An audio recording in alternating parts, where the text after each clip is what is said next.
You are here with By the Cover. Today we're going to be reviewing The Bone Ships by R.J. Baker.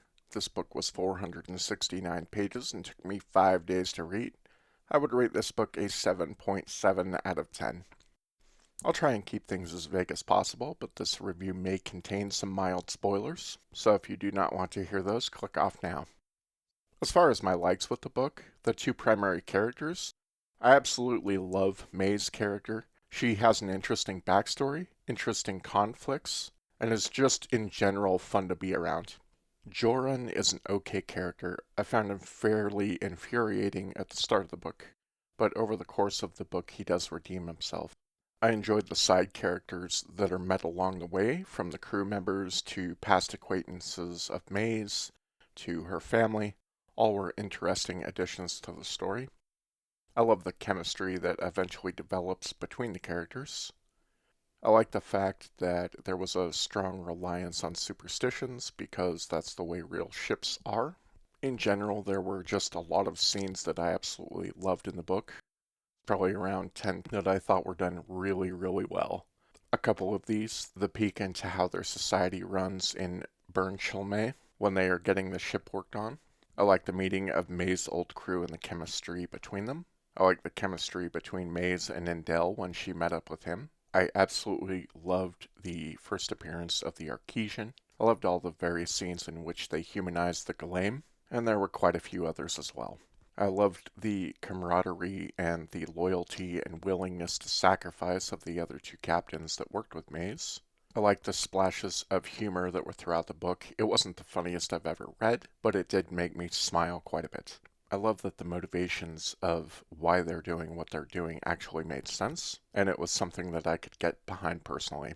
And I thought, for the most part, the last two-thirds of this book was really, really great, and I absolutely loved the ending. Overall, my thoughts are the good of this book is really, really great, but unfortunately, there's a lot to also dislike about this book.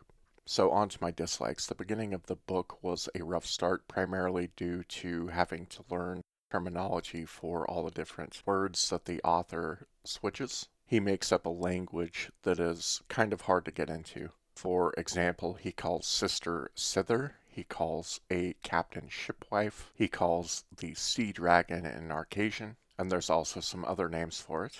But overall, it just wasn't the most inviting to get into from the start. It did get better the longer you read. Now, one thing I will mention is that there is a glossary of these terms at the end of the book. Unfortunately, I didn't know that because I don't look towards the end of the book while I'm reading it, so I figured that out at the end. Had I known that reference was there, it probably would have made things a lot easier. The biggest problem with this book is there's just too much description and not in the right places. There's a lot of wordsmithing that slows the pacing down. Joran at the beginning of the book is absolutely useless and he's infuriating. He takes no accountability and is jealous of the one person that is helping him. I didn't enjoy his character at the start of the book. As I mentioned, he does grow and becomes okay at the end. I didn't like the scene in the city that they were in where they sacrificed one of the villagers' firstborns. I don't feel it was unnecessary given it shows the motivation of why they're doing what they're doing. I thought it had a purpose, and I was okay with it. Minus Captain Maze, Joran, and the Ghalame, I thought other characters could have been developed more. Hopefully, the additional books in the series explore them further.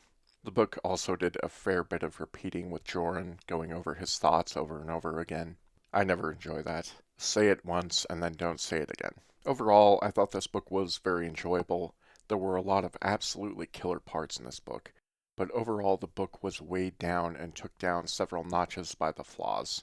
Primary one being based around the pacing and adding too much description where it didn't need to be. I would have liked to have seen better development of the backstory of many of these characters. For those that may be annoyed by having to learn different words to substitute for other words you're familiar with, you may want to skip this one. But just be aware that's something you're going to have to contend with going into this series. But that's about it. We'll catch you later.